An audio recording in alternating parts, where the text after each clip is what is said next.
Assalamualaikum warahmatullahi wabarakatuh. Selamat datang kembali di perkuliahan pemetaan geologi pendahuluan. Jadi pada pertemuan kali ini kita akan membahas terlebih dahulu mengenai petrologi batuan sedimen. Nah, di sini di belakang kita sudah terlihat salah satu singkapan dari batuan sedimen.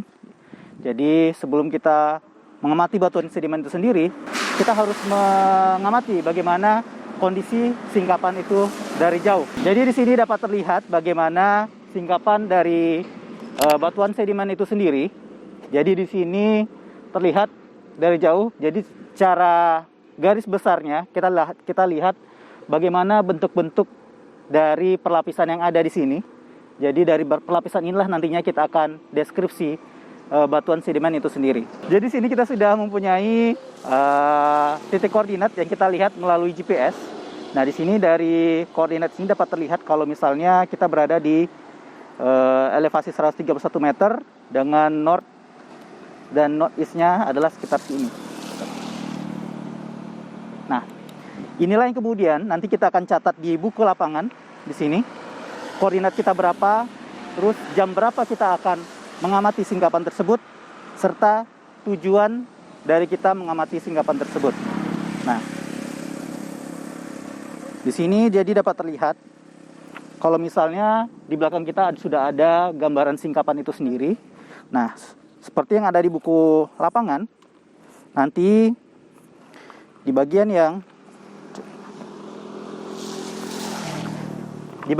kiri itu merupakan area-area yang kita gunakan untuk melakukan sketsa dari singkapan tersebut. Sedangkan di bagian kanan ini adalah untuk mendeskripsikan batuan yang akan kita amati. Oke. Jadi di belakang kita sudah ada singkapan dari batuan sedimen, dan di sini kita akan melakukan sketsa yang tadi kita sudah mengamati dari GPS berapakah koordinat kita di sini. Dan sekarang kita mensketsa bagaimana singkapan yang ada di belakang kita. Di sini dapat terlihat di sini adalah lembar untuk sketsa. Jadi kita sketsa kira-kira seperti berikut. Jadi ini adalah bagaimana sketsa yang sudah kita amati sebelumnya, yang dari scope yang cukup besar. Di sini dapat terlihat ada bidang-bidang perlapisan yang membatasi batuan-batuan sedimen itu sendiri. Di sini ada lapisan untuk layar pertama, layar kedua, dan ini adalah layar ketiga. Nah, jadi nanti secara keseluruhan kita akan prediksi berapa sih kira-kira panjang dari singkapan tersebut, yang kemudian dengan tingginya ada berapa Pak. Dan biasanya nanti ini kita akan menggunakan meteran. Nah, setelah itu baru kita akan mengamati bagaimana deskripsi yang ada di layar-layar berikut, baik layar 1, layar 2, dan layar 3-nya. Sip. Kita akan melanjutkan selanjutnya untuk di deskripsi petrologi sedimen tersebut. Oke, jadi di sini kita sudah melihat lebih dekat bagaimana singkapan tadi kita sketsa. Nah, di sini kita berada di layar pertama dan ada itu layar kedua. Nah, di sini kita melihat lebih dekat bagaimana batuan yang akan kita amati. Nah, di sini tadi kita akan mengambil beberapa sampel. Jadi di sini ada biasanya adalah berukuran hand specimen. Dan di sini kita dapat melihat ada perbedaan warna. Jadi di sini ada warna yang cerah dan di sini ada warna yang gelap. Nah, biasanya warna inilah yang nanti akan kita deskripsikan di dalam buku lapangan. Di mana yang berwarna gelap ini sebenarnya adalah warna lapuknya. Jadi biasanya ini sudah mengalami pengaruh oksidasi, jadi warnanya akan berubah. Sedangkan yang ini yang berwarna cerah, ini adalah warna freshnya. Jadi warna asli dari batuan tersebut. Jadi dua warna inilah yang kemudian nanti akan kita deskripsikan ke dalam buku lapangan. Jadi dapat lihat kalau misalnya tadi sudah ada sampelnya, jadi kita bisa membuat bagaimana deskripsinya. Jadi batu deskripsinya tadi ada warna lapuk dan juga ada warna fresh. Warna lapuk sendiri adalah warna yang pertama kali teman-teman lihat di lapangan, jadi belum diketuk oleh palu seperti warna ini yang terlihat gelap. Nah, ini adalah warna lapuknya. Jadi ini seperti warna coklat kehitaman, itu adalah warna lapuk. Dan sedangkan yang berwarna keabu-abuan ini adalah warna freshnya. Dan inilah biasanya warna asli dari batuan tersebut. Nah, di sini kita akan mendeskripsikan lagi bagaimanakah struktur sedimennya. Lalu ada tekstur sedimen. Nah, untuk struktur sedimen sudah kita lihat tadi dari jauh. Ternyata ada bidang-bidang perlapisan yang membatasi antara satu dengan yang lainnya. Jadi dapat dilihat struktur sedimennya adalah perlapisan. Sedangkan untuk tekstur sedimen itu sendiri itu sudah terbagi-bagi lagi menjadi ada ukuran butir, lalu ada pemilahan, lalu ada kemas. Nah, itu akan kita cek lagi di masing-masing batuan atau dari sampel yang kita ambil tadi. Nah, pertama kita akan membahas mengenai ukuran butir. Untuk ukuran butir itu sendiri, biasanya kita akan mengamati bagaimana mineral-mineral yang ada di dalam batuannya tersebut. Nah, biasanya kita akan menggunakan lup sekaligus kita melihat bagaimana komposisi dari mineral yang ada di dalam batuannya. Nah, di sini kita bisa merasakan dahulu bagaimana sih kira-kira ukuran butirnya, dan biasanya nanti kita akan menggunakan komparator untuk membandingkan jika dia adalah ukurannya adalah pasir kasar, pasir sedang, ataupun pasir halus. Kita menggunakan pembanding dari mana? Dari komparator. Nah, di sini setelah kita tahu kalau misalnya ukuran butirnya misalnya adalah pasir, kita buat di deskripsinya adalah berupa ukuran butirnya adalah pasir. Jadi bisa saja nanti setelah dipastikan apakah dia pasir sedang, ataupun pasir halus, ataupun pasir kasar, itu menggunakan komparator. Jadi kita sudah pasti, jadi dapat dikatakan ini sudah pasti adalah pasir sedang. Nah, kemudian kita akan mendeskripsikan adalah derajat kebundaran. Derajat kebundaran itu sendiri itu melihat bagaimana kemundaran dari butir-butir yang ada di dalam sampel kita tadi. Apakah dia meruncing, ataukah dia membulat, atau semi-semi membulat. Nah, di sini dapat terlihat kalau misalnya ukuran butirnya dia memiliki derajat kemundaran berupa round atau memundar. Nah, yang ketiga kita akan melihat dari segi pemilihan.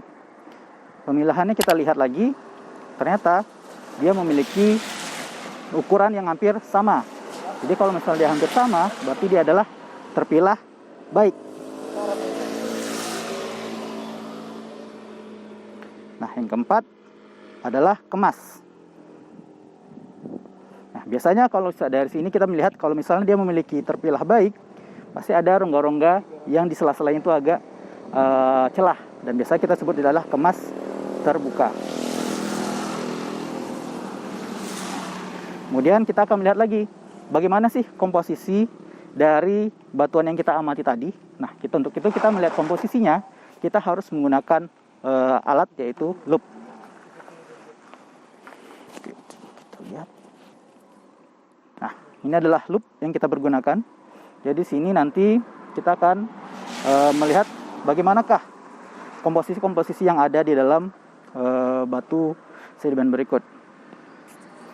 Nah, jadi di sini kita akan melihat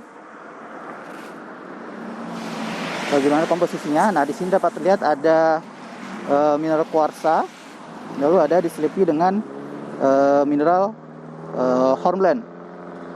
Dan itulah yang akan kita amati lagi apakah ada mineral-mineral lainnya. Nah, ini kemudian kita catat juga di dalam buku lapangan. Komposisi. Nah, setelah komposisi nanti kita tahu ternyata dari sini batuan sedimen yang kita amati itu sebenarnya adalah batu pasir sedang. Nah, demikian adalah untuk penjelasan dari deskripsi dari batuan sedimen berupa batu pasir. Sekarang kita akan mengambil foto dari yang ada di singkapan itu sendiri. Nah, di sini sudah ada palu yang akan digunakan sebagai parameter. Parameter ini digunakan, jadi kita tahu bagaimana ukuran dari singkapan itu sendiri daripada kita lihat di jarak jauh tadi. Nah, di sini kita lihat jarak palu adalah sekitar ini, sepanjang ini, kita taruh di singkapannya itu segini. Jadi kita bisa membayangkan seberapa besar untuk satu layer batu pasir sedang tadi. Nah, di sini sudah ada bagian yang sudah tadi kita ketuk. Jadi kita akan melihat di sini ada warna freshnya di sini, dan juga yang ini adalah warna lapuknya. Nah, untuk mengambil fotonya, kita akan melakukan di sini adalah parameternya sendiri, dan ini adalah untuk parameter foto per lapisannya. Nah, jadi dapat terlihat. Nah, di sini adalah untuk layer pertama dari singkapan dari batu pasir sedang itu sendiri. Nah, nanti kita akan melihat bagaimana cara mengambil foto untuk di singkapan itu sendiri dilihat dari jauh.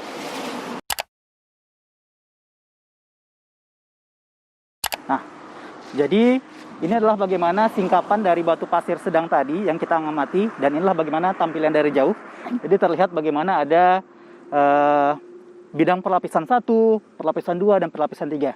Nah, untuk pengambilan foto singkapannya, kita akan melihat terlebih dahulu bagaimana sih arah fotonya. Nah, untuk pengambilan arah fotonya, kita akan menampilkan, dibuka kompasnya seperti ini. Lalu kita akan melihat dengan menekan ini, sehingga nivo ini ada berada tengah, dan ini dapat dilihat kalau misalnya arah utaranya adalah sekitar 10 north, 10 derajat east, dan sedang selatannya adalah sekitar 190 derajat east. Jadi kita tahu arahnya di sini adalah 10 dan sebelah di sana adalah 190 derajat east. Oke, jadi inilah bagaimana cara melihat arah foto. Jadi di sini kita melihat bagaimana nivo mata sapinya yang ada di tengah. Kemudian kita lihat arah utaranya adalah sekitar 10 derajat east, dan di bagian selatannya adalah 190 derajat east. Nah, jadi itu untuk nanti di foto akan kalian tampilkan. Untuk sebelah kirinya nanti adalah yang N10 tadi, dan sebelah kanan adalah untuk north 190 derajat east. Nah, nanti dari sini kita baru melakukan pengambilan foto singkapan. Jadi dari sini kita lihat tadi kita ambil secara keseluruhan. Nah, nanti biasanya kita akan melakukan ada parameter di sana. Jadi nanti bisa saja teman kalian yang kalian jadikan parameter, atau nanti ada buku atau orang yang jadi kalian parameterkan. Contohnya seperti ini. Jadi inilah tampilan singkapan dari batu pasir sedang tadi.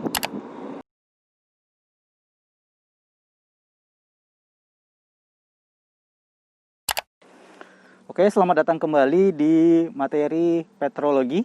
Nah, kali ini kita berada di singkapan batuan metamorf. Sebagaimana diketahui, metamorf itu sendiri adalah batuan yang terbentuk karena adanya pengaruh tekanan dan juga adanya temperatur yang tinggi. Nah, di sini adalah salah satu area yang berada di daerah Gua Lamo. Nah, di sini terlihat adanya zona-zona yang berwarna hitam. Ini adalah zona hancuran. Nah, di zona hancuran ini tepatnya merupakan singkapan di mana terjadi adanya batuan metamorf. Dalam hal ini adalah milonit. Nah, di sini bisa kalau dilihat lebih dekat, ini akan kita lihat lebih jauh. Nah, untuk pendeskripsian metamorf, jadi kita sama seperti batuan yang lainnya, kita akan melihat adanya batuan yang berwarna lapuk, kemudian ada juga yang berwarna fresh. Batuan yang berwarna lapuk di sini dapat dilihat sendiri kalau misalnya ini adalah yang berwarna kecoklatan. Sedangkan yang ini di bagian dalam ini adalah yang sudah saya pukul dan saya ketuk menggunakan palu. Ini adalah batuan yang berwarna freshnya di sini. Jadi berwarna abu-abu, segar putihan. Sedangkan yang berwarna coklatnya ini itu adalah warna lapuknya. Nah, ini adalah contoh kalau misalnya, dan di sini juga terlihat kalau misalnya di batuan metamorf sendiri dapat dibedakan adanya penjajaran mineral dan juga tidak ada penjajaran mineral. Nah, di sini dapat terlihat ini tidak ada sama sekali penjajaran mineral atau foliasi. Jadi dapat dikatakan ini adalah batuan metamorf yang tidak ada foliasi adalah, atau dengan kata lain, temperaturnya lebih dominan dibandingkan pressure-nya. Nah, di sini juga dapat dilihat kalau misalnya tadi warna sudah, kemudian kita akan melihat bagaimanakah struktur untuk batuan metamorf. Nah, untuk struktur batuan metamorf, karena tadi kita sudah tahu kalau misalnya dia adalah non foliasi, tentu saja kita juga membagi-baginya lagi. Bagian seperti apa? Non foliasi itu bermacam-macam. Nah, salah satunya yang untuk struktur di milonit sendiri, dia memiliki struktur khusus yang disebut dengan milonitik. Milonitik itu dikarenakan adanya penggerusan secara mekanik pada metamorfisme kataklastik. Nah, biasanya di sini dapat lihat kalau misal nanti untuk tekstur, seperti di teksturnya kita akan melihat apakah ada perubahan menjadi ukuran-ukuran atau bagian-bagian baru yang di mana batuan asalnya tidak nampak. Jadi di sini dapat lihat kalau misalnya teksturnya adalah berupa kristalloplastik. Sedangkan untuk komposisi mineralnya sendiri nanti akan terlihat ada mineral stress dan juga ada mineral antistress. Mineral antistress. Dan di sini jadi dapat kita simbolkan kalau misalnya di sini adalah batuan milonit yang merupakan bagian dari kelompok batuan metamorf. Oke, kembali lagi di pemahaman materi petrologi. Dan kali ini tepat di belakang kita, ini adalah singkapan konglomerat yang berada di perbatasan antara Provinsi Riau dan juga Provinsi Sumatera Barat. Nah, di sini dapat terlihat jika kalian mengambil lembar deskripsi, hal utama yang harus kita lihat adalah kita melihat dari jauh bagaimana keadaan singkapannya. Nah, di sini dapat lihat kalau kita sudah menzoom dari dekat, bentukan yang awal yang kita lihat hanya berupa bongkahan batu kecil, ternyata terdiri atas dari ada bongkahan sebesar seperti ini yang beraneka ragam. Dan di sini tepatnya untuk pendeskripsian, kita sebelumnya kita harus melihat apakah ada perbedaan warna antara satu dengan yang lainnya, baik itu adalah warna fresh atau warna lapuk. Dan kali ini kita lihat warnanya mungkin pada umumnya hampir sama saja. Ini kalau misalnya warna lapuknya adalah berwarna coklat kemerahan. Nah, untuk mengetahui warna segarnya, kita harus melakukan pemukulan atau batunya kita tokok-tokok sedikit dulu, kemudian kita lihat apakah warna segar yang ada di dalamnya. Nah, kemudian di sini kita dapat melihat apa sih sebenarnya perbedaan antara breksi monomik dan juga nanti kalau misalnya ada atau konglomerat dengan yang ada di polimik. Nah, di sini kita melihat kalau misalnya perbedaan antara breksi dan konglomerat dilihat dari adanya bentuk butirannya. Dimana kalau misalnya konglomerat rata-rata untuk butiran-butiran dari batuannya itu sendiri adalah bentuk membulat. Sedangkan kalau misalnya breksi itu nanti bentukannya akan seperti ada bentuk ukuran butirnya akan beruncing-runcing. Jadi sini dapat terlihat kalau misalnya karena di sini rata-rata mayoritasnya adalah bentuk bulat-bulat seperti ini atau rounded, jadi dapat kita katakanlah kalau misalnya ini adalah batu konglomerat. Oke, selanjutnya tadi kita sudah pendeskripsian warna. Kemudian hal apa lagi yang harus kita lakukan? Yakni kita harus mendeskripsikan bagaimana derajat pemilahannya. Nah, derajat pemilahan di sini kita akan melihat bagaimana keseragaman antar butirnya. Jika dia seragam, berarti dia telah terpilah baik. Jika dia terdiri atas beberapa macam batuan, jadi ada yang kecil, ada yang besar, berarti dia akan terpilah buruk. Nah, kemudian dengan juga tadi ada derajat kebundaran. Derajat kebundaran di sini kita lihat apakah dia membulat ataukah dia runcing. Nah, di sini sudah jelas tadi kalau misalnya rata-rata di sini itu adalah rounded atau membulat. Kemudian kita akan melihat bagaimana strukturnya. Nah, untuk strukturnya sendiri, kita harus melihat dari jauh apakah dari singkapan ini strukturnya itu adalah perlapisan ataupun masif. Nah, tadi mungkin akan kita lihat dari jauh bagaimana keadaan singkapan ini. Yang sebenarnya kalau misalnya dari jauh ini adalah berupa perlapisan. Kalau dilihat dari sampai sana, nanti akan kita lihat bagaimana bentuk perlapisannya ada layer 1, layer 2, dan layer 3. Kemudian kita akan membahas mengenai tekstur. Untuk tekstur sendiri, tadi sudah ada derajat pemilahan, derajat kemundaran, dan sekarang kita akan melihat ukuran butirnya. Nah, karena konglomerat ini terdiri atas dari beberapa macam fragmen-fragmen seperti ini, untuk mengetahui ukuran butirnya, kita akan mengambil beberapa sampel di sini. Sampelnya kira-kira mungkin ada 10 sampel. Nanti batuan-batuan yang ini, fragmen-fragmen ini kita ukur berapa panjangnya, kira-kira ukurannya. Lalu kita rata-ratakan. Setelah dirata-ratakan dari macam-macam, dari misalnya di sini adalah fragmen 1, ini fragmen 2, ini fragmen 3, sampai seterusnya ke fragmen 10 yang kita ambil, kemudian kita jumlahkan dan kita rata-ratakan. Dan sehingga kita dapatlah ukuran dari rata-rata tersebut, dan kita masukkan ke dalam klasifikasi Wentworth. Jadi kita tahu apakah dia masuk ke berangkal ataukah ke bongkah. Di sana kita akan tahu. Jadi untuk mengetahui ukuran butir dari batuan konglomerat itu sendiri, di sini kita terlihat kalau misalnya dia terdiri atas beberapa banyak fragmen. Jadi misalkan saja ini adalah fragmen 1, 2, 3, 4, 5, 6, 7, 8, 9, 10. Nah, fragmen-fragmen inilah yang kita ambil sampel sekitar 10 tadi. Kita akan ketuk menggunakan palu, kemudian kita ukur. Kita ukur menggunakan penggaris berapakah panjang dari fragmen tersebut. Setelah kita dapat dari ke-10 fragmen yang kita pukul tadi, kita ketuk dan kita ambil, maka kita rata-ratakan ukurannya semuanya. Kemudian akan kita dapatkan rata-ratanya itu berapa sentimeter. Nah, kemudian akan kita klasifikasikan ukuran yang rata-rata tadi, apakah masuk ke dalam klasifikasi Wentworth yang mana? Apakah dia masuk ke di berangkal, apakah masuk di bongkah, ataukah masuk ke yang lainnya. Jadi disitulah kita mengetahui ukuran butir untuk batuan konglomerat ini. Dan untuk komposisi, tentu saja komposisi, karena ini terdiri atas dari beberapa batuan, otomatis adalah bersifat polimik. Nah, di sini nanti kita akan juga melihat ke deskripsinya, bisa saja dia terdiri atas bisa saja andesit, lalu ada batuan lainnya, dan itu juga harus kita deskripsikan. Dan sedangkan untuk nama batuannya sendiri, ini adalah batuan konglomerat. Jadi kalau misalnya tadi kita sudah melihat kenampakan dari dekat batu konglomerat itu seperti apa, kita akan melihat sebelumnya di suatu singkapan kenampakan dari jauh dari batuan konglomerat itu seperti batuan konglomerat itu akan terlihat seperti ini. Jadi kita mengetahui manakah dia, apakah strukturnya itu masif, perlapisan, ataupun struktur yang lainnya.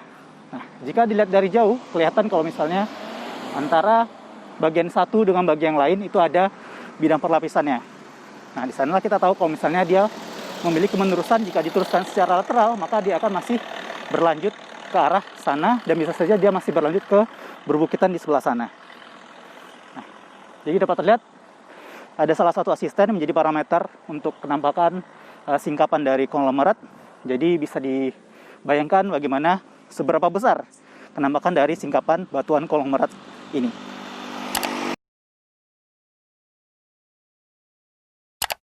Oke, kembali lagi di pemahaman materi petrologi. Kali ini kita sudah berada di salah satu singkapan batuan beku, tepatnya batuan beku andesit. Nah, jadi di sini dapat terlihat ada perbedaan tadi ya. Kalau misalnya tadi batuan sedimen yang batu pasir berwarna agak kecoklatan keputihan, kemudian kalau misalnya di batuan metamorf tadi yang ada di Gulamo itu berwarna gelap dan juga ada itu tanda bukti adanya efek bakar. Nah, kalau sekarang di batuan beku, di sini dapat terlihat kalau misalnya teman-teman lihat di sini warnanya, kalau misalnya dilihat secara lebih dekat, warna lapuknya itu berwarna agak coklat yang lebih gelap. Tapi setelah dipukul dengan palu, ternyata warna freshnya adalah warna abu-abu seperti ini. Nah, untuk batuan beku sendiri, jika teman-teman sudah belajar di petrologi juga, batuan beku kan terbagi atas batuan beku ultra basa, batuan beku basa, batuan beku intermediate, dan juga batuan beku asam. Nah, khusus untuk yang berwarna seperti ini, abu-abu, nah mungkin sudah dapat kita prediksikan kalau misalnya untuk batuan andesit sendiri itu adalah batuan beku intermediate.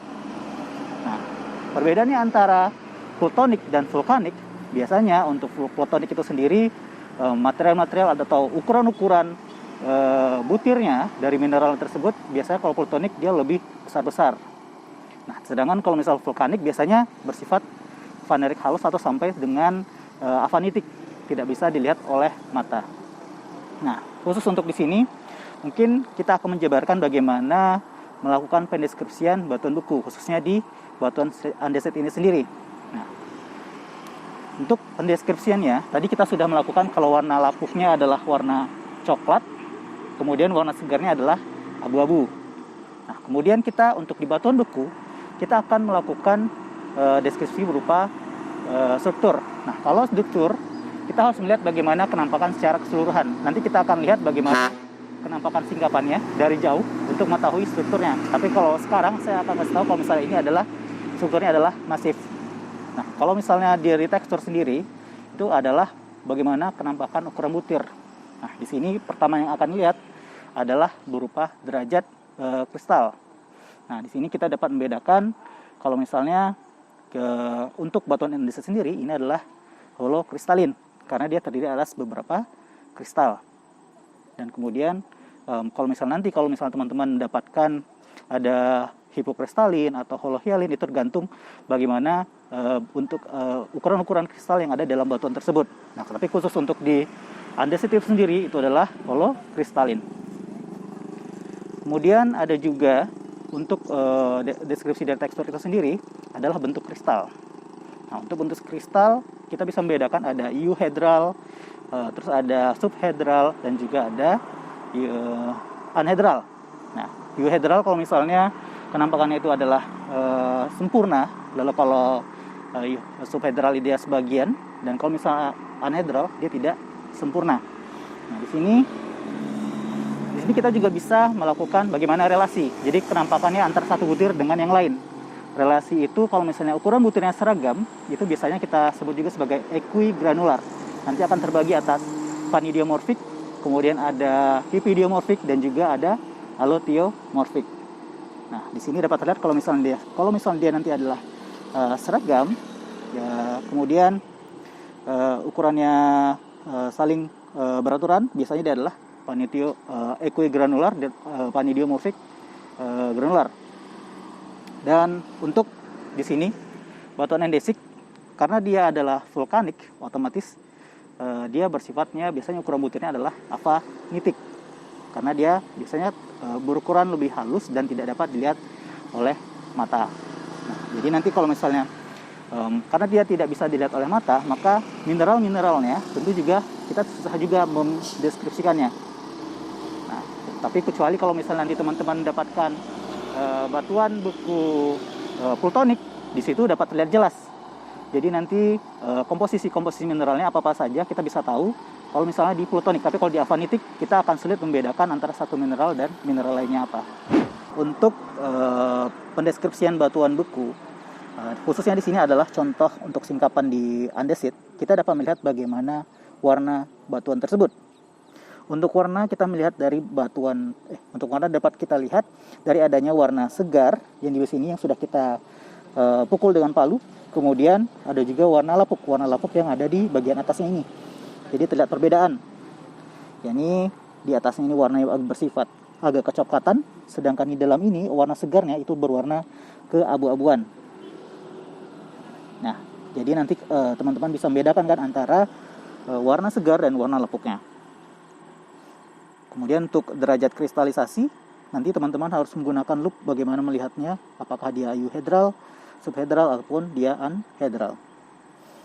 Kemudian untuk mengetahui bagaimana relasinya, itu kita juga lihat apakah dia bersifat seragam atau equigranular ataupun tidak antara mineral yang satu dengan mineral yang lainnya. Jadi ini dapat lihat bagaimana ukuran. Jadi di sini ada parameter dan berupa uang koin. Jadi dapat lihat bagaimana gambaran sebesar apa singkapan batuan andesit yang ada di lapangan. Nah, jadi inilah bagaimana kenampakan untuk batuan beku intermediate ya ini berupa andesit. Oke, sekian untuk materi andesit hari ini. Assalamualaikum warahmatullahi wabarakatuh. Kembali lagi di pemaparan materi petrologi. Dan kali ini tepat di belakang kita, ini adalah singkapan dari batuan beku, tepatnya batuan beku asam plutonik, yakni berupa batuan granit. Nah, jadi di sini dapat terlihat singkapan yang sangat besar sekali. Jadi dari sini kita juga dapat melihat bagaimana struktur dari batuan beku tersebut.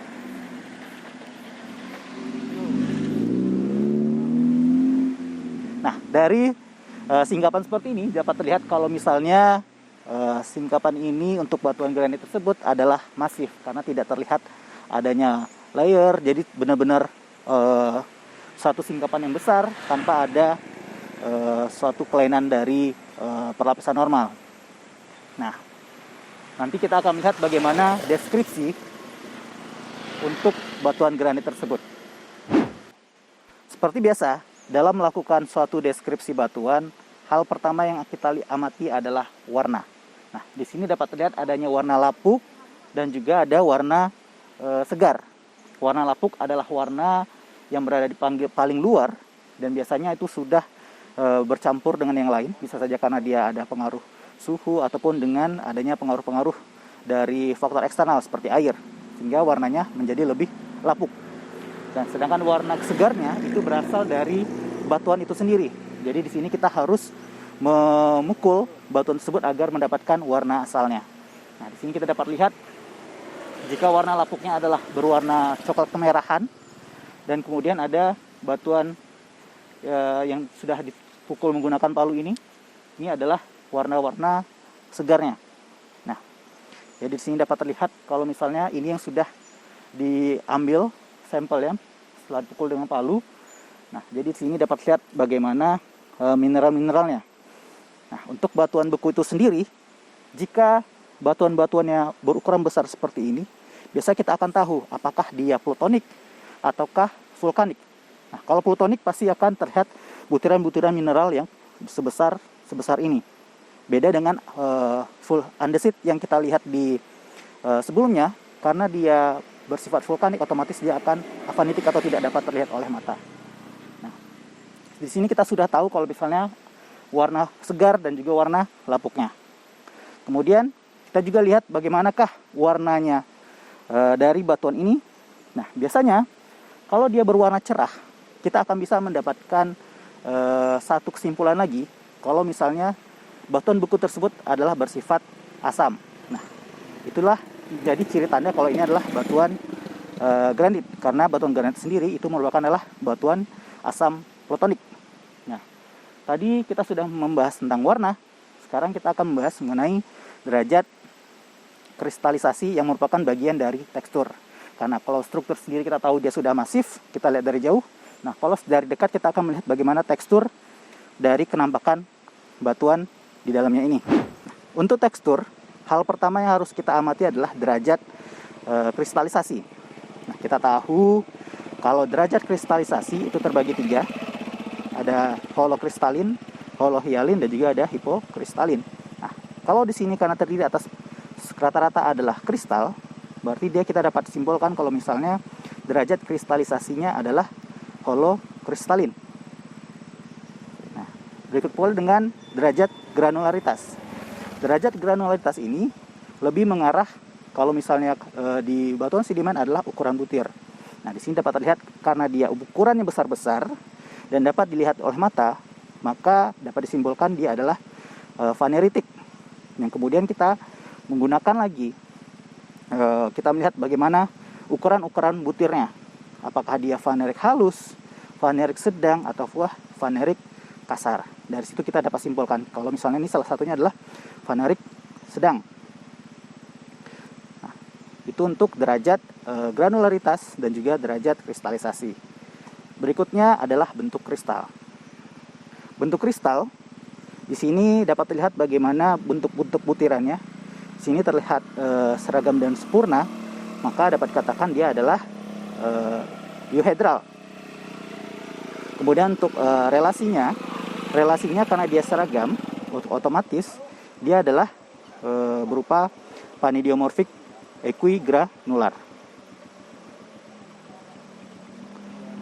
Nah, jadi Jadi sedangkan untuk komposisinya, nah komposisi mineral itu merupakan hal yang penting juga di dalam mendeskripsikan batuan beku. Kenapa? Karena kita tahu kalau batuan beku itu sendiri kan ada yang asam, basa, dan juga ada yang intermediate. Nah, di sini untuk asam sendiri akan terbagi-bagi lagi. Apakah ada kandungan feldspar dan juga apakah ada kandungan plagioklas. Nah, untuk yang plagioklas itu biasanya akan didominasi oleh warna-warna yang warna putih seperti ini. Ya, putih susu. Tapi nanti kalau misalnya yang feldspar, dia akan ada untuk lebih mudahnya pasti akan ada berwarna-warna kemerahan seperti ini. Jadi karena dia rata-rata adalah didominasi oleh warna kemerahan, maka dapat kita katakan kalau misalnya ini hampir 2/3-nya dia didominasi oleh mineral feldspar. Dan kalau feldsparnya lebih besar dari plagioklasnya, kita dapat simpulkan kalau misal batuan ini adalah batuan granit. Oke, berarti demikianlah deskripsi untuk batuan beku asam plutonik, yakni berupa batuan granit. Kita akan lanjutkan lagi untuk petrologi di singkapan berikutnya. Assalamualaikum warahmatullahi wabarakatuh. Ya, tepat pada di belakang kita saat ini adalah singkapan dari batuan piroklastik. Jadi sebagaimana kita tahu kalau batuan piroklastik itu sendiri merupakan batuan yang terbentuk karena hasil letusan gunung berapi. Nah, di sini jadi dapat kita lihat dari jauh bagaimana singkapan batuan piroklastik ini dari strukturnya terlihat kalau misalnya ini adalah masif. Nah, di sini dapat dilihat juga kalau misalnya dari jauh batuan ini berwarna putih-putih kekuningan. Dan nanti kita akan mendeskripsikannya secara lebih dekat lagi untuk batuan piroklastik ini. Nah, di sini dapat terlihat bagaimana singkapan piroklastik tadi yang kita lihat dari jauh, dan sekarang kita lihat dari dekat. Dan di sini sudah ada parameter koin yang kita gunakan sebagai pembanding, dan terlihat kalau di sini adalah yang ada di koin ini adalah warna segarnya, sedangkan yang di bagian samping-sampingnya itu adalah warna lapuknya. Nah, untuk deskripsi batuan piroklastik itu sendiri, ini mungkin hampir sama dengan yang ada di batuan sedimen, cuma yang membedakannya adalah ukuran butir. Nah, tadi kita sudah membahas bagaimana warnanya. Jadi di sini ada warna segarnya berwarna putih, kekuningan, dan juga ada warna lapuknya adalah agak-agak kecoklatan. Nah, kemudian kita akan membahas bagaimana sih strukturnya. Kalau struktur kita lihat dari jauh tadi adalah masif, dan kemudian kalau teksturnya itu sendiri. Tekstur di sini inilah yang membedakan dengan batuan sedimen.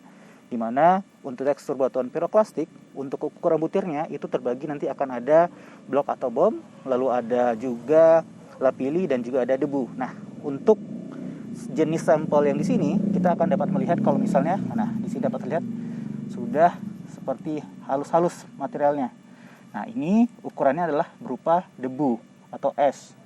Nah, jadi inilah yang kemudian nanti membedakan dengan batuan sedimen. Kemudian ada lagi hal yang harus kita deskripsi untuk tekstur adalah derajat atau pemilihan atau sorting. Nah, pemilihan di sini mungkin sama dengan di sedimen. Jadi ada pemilihan baik, ada pemilihan buruk. Nah, pemilihan baik itu apabila ukuran butirnya dari mineral-mineral tersebut adalah seragam, sehingga nanti ada juga kemas. Apabila dia nanti seragam, otomatis nanti ada rongga-rongga. Nah, kalau misalnya dia kemasnya pemilihannya baik, tentu ada di celah-celahnya itu nanti akan ada rongga-rongga. Nah, itu disebut dengan kemas terbuka. Nah, di sini dapat terlihat kalau misalnya ukuran butirnya adalah memiliki pemilihan baik, sehingga otomatis kemasnya itu nanti adalah terbuka. Kemudian untuk komposisi mineralnya itu sendiri, di sini dapat terlihat kalau misalnya di sini banyak terkandung mineral-mineral seperti mineral kuarsa, dan juga ada sedikit yang berwarna-warna hitam ini.